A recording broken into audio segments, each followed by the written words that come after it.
ने खुद भी कहा था जब केस चल रहा था, आप शायद नहीं थे वकील। नहीं मैं नहीं था। तो उनको कहा था भाई ये कर लो, कि क्यों नहीं कर रहे हो, अब इलेक्शन कर लो, क्यों नहीं कर रहे हो, अभी भी वक्त है।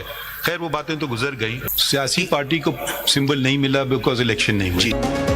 इंट्रा पार्टी इलेक्शन करा लेते तो सारे मसले हल हो जाते। चीफ जस्टिस काजी फायजी सकी मखसूस नशिस्तों के केस में रिमार्क्स कहा, अगर पीटीआई जमाती इंतखाबात करा लेती तो अरकान इलेक्शन लड़ लेते। आज नशिस्तों वाला मसला ही ना होता। इस अदालत पर हर चीज का मलबा ना डालें। पीटीआई ने जमहूरी हक से अपने लोगों को महरूम रखा। वकील फैसल सिद्दीकी ने दलाइल में कहा कि इसमें कोई तजाद नहीं। सुन्नी इत्तेहाद काउंसिल ने इलेक्शन नहीं लड़ा, इसलिए मखसूस नशिस्तों के लिए पहले फहरिस्त जमा नहीं कराई। चीफ जस्टिस ने कहा, तनाज़े की बात क्यों कर रहे हैं, बस कहें कि इलेक्शन नहीं लड़ा, फुल स्टॉप। सुप्रीम कोर्ट में केस की समाअत 24 जून तक मुलतवी।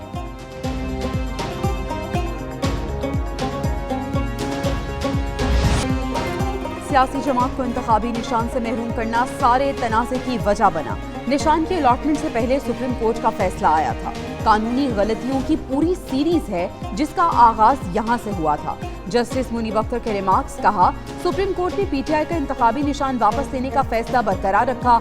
इलेक्शन कमीशन के रूल्स कैसे पीटीआई उम्मीदवारों को आजाद करार दे सकते हैं। इंतखाबी निशान एक हो या ना हो वो अलग बहस है, लेकिन उम्मीदवार पार्टी के ही तसव्वुर होंगे।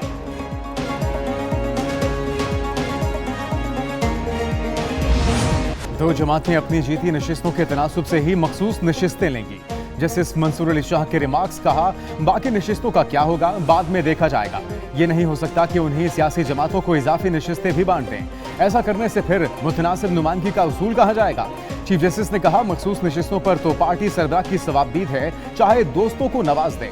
मखसूस नशिस्तों में वोटर्स का कोई किरदार नहीं होता, ये पार्टी सरबराह मुकर्रर करता है।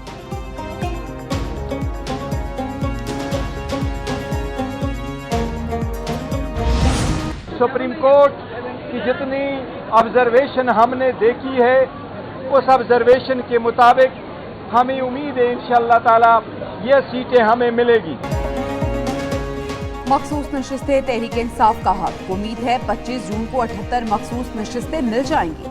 चेयरमैन पीटीआई बैरिस्टर गौहर की मीडिया से गुफ्तगू, कहा, सुप्रीम कोर्ट पर एतमाद और उससे उम्मीद है। सुप्रीम कोर्ट आइन की तशरीह इसकी रूह के मुताबिक करना चाहती है। सुप्रीम कोर्ट चाहती है सियासी जमातों को जीती सीटों के मुताबिक मखसूस नशिस्तें मिलें।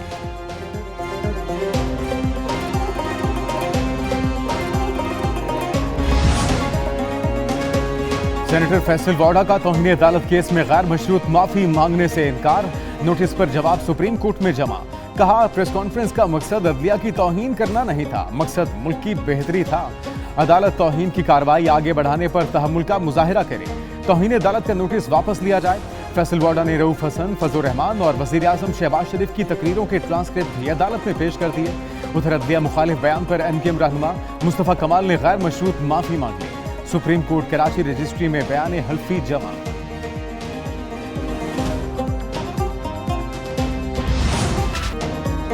मुल्की मईशत की बहाली का मिशन। वजीर आजम 5 रोजा दौरे पर चीन पहुंच गए।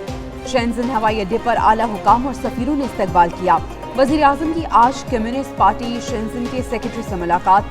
कल पाक चाइना बिजनेस फोरम में शिरकत और कारोबारी शख्सियात से मुलाकातें करेंगे। वजीर आजम शहबाज शरीफ की चीनी सदर शी जिनपिंग और हम मनसब ली क्योंग से भी मुलाकातें होंगी। दौरे में सीपैक के तहत रेलवे अपग्रेडेशन के लिए ब्रेक थ्रू की राह हमवार। ML1 मंसूबे के माली मामला तय पाने का भी इम्कान।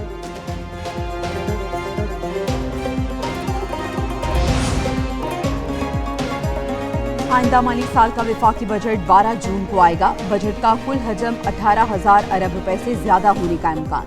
वजीर आजम की ज़ेरे सदारत नेशनल इकोनॉमिक काउंसिल का इजलास 9 जून को होगा। कौमी तरक्याती प्रोग्राम की मंजूरी दी जाएगी। GDP ग्रोथ 3.6%, महंगाई की शरह का हदफ 12%।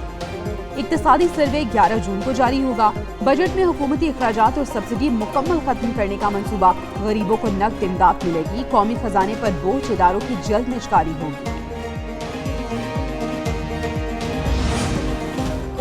पाकिस्तान स्टॉक मार्केट में शदीद मंदी। 100 इंडेक्स में 908 पॉइंट्स की कमी। मार्केट 74,666 पर बंद। दूसरी तरफ इंटरबैंक में डॉलर की कीमत में उतार चढ़ाव जारी।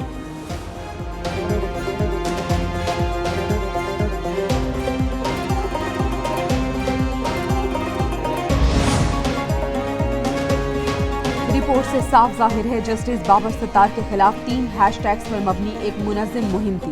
इस्लामाबाद हाईकोर्ट ने जस्टिस बाबर सत्तार के खिलाफ सोशल मीडिया मुहिम केस की गुज़िश्ता समात का तहरीरी हुक्मनामा जारी कर दिया। हुक्मनामे में कहा कि FIA साइबर क्राइम विंग की रिपोर्ट के मुताबिक ट्वीट और रीट्वीट करने वाले चंद अकाउंट्स की तशखीस की गई।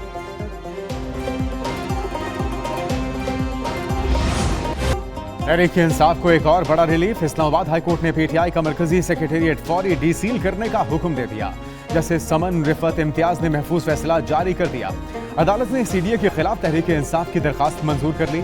फैसले में कहा CDA वजाहत नहीं कर सका कि नोटिस पुराने मालिक को क्यों भेजे। दफ्तर सील करने का ऑर्डर PTI को लिखा गया, न नकल भेजी। नोटिस या शोकॉज भेजने की कोई रसीद रिकॉर्ड पर नहीं।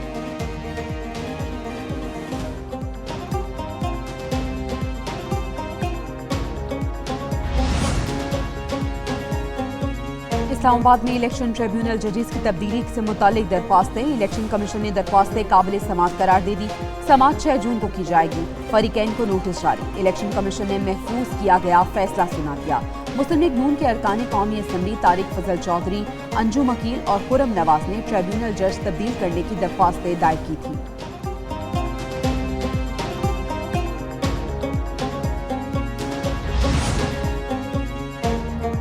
PTI ने मुतनाज़ ट्वीट पर तलबी के नोटिस चैलेंज कर दिए। FIA के नोटिस के खिलाफ इस्लामाबाद हाईकोर्ट में दरखास्त दायर। गौहर खान और रऊफ हसन ने मौक़िफ़ अपनाया।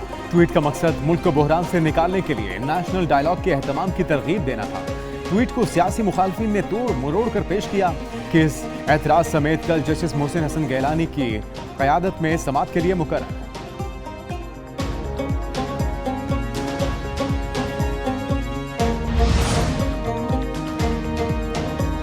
साबिक सदर आरिफ अलवी कहते हैं मुज़ाकरात घर के मालिक से ही होंगे। हुकूमत अभी मजीद खेलना चाहती है।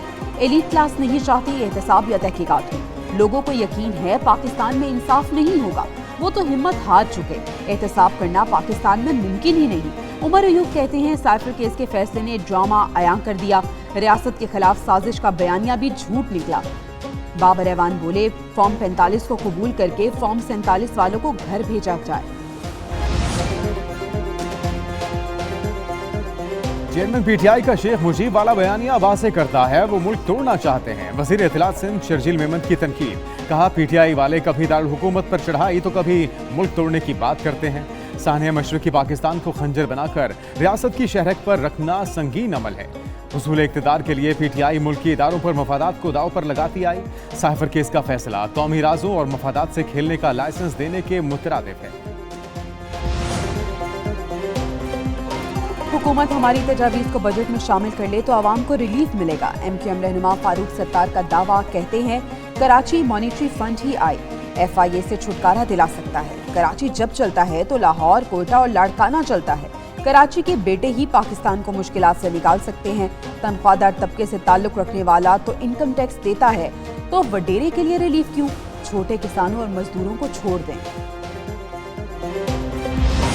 बच्चे डिग्रीज लेके फिर रहे हैं, उनको जॉब्स नहीं मिल रही, तो I think this is a wonderful job opportunity कि जो हुकूमत की जिम्मेदारी है आपकी खिदमत, उसको हम आपकी दहलीज तक लेके जाएं। लाहौर में मरियम की दस्तक ऐप की इफ्तिताही तकरीब। वज़ीर आला पंजाब मरियम नवाज का खिताब। कहती हैं आवाम की खिदमत के लिए जो ख्वाब देखा आज वो कामयाबी हासिल कर ली। मरियम दस्तक के जरिए मुख्तलिफ सर्विसेज फराहम करेंगे। 1500 बच्चों के साथ मरियम दस्तक ऐप का आगाज़ किया। 70,000 नौकरियां नौजवानों को मिलेंगी। एक वेरिफिकेशन का 900 रुपये फी चक्कर होगा।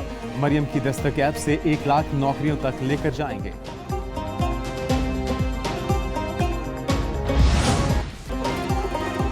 सिंध आहन ने मुल्क की बुलंद तरीन चोटी K2 सर करने की ठान ली।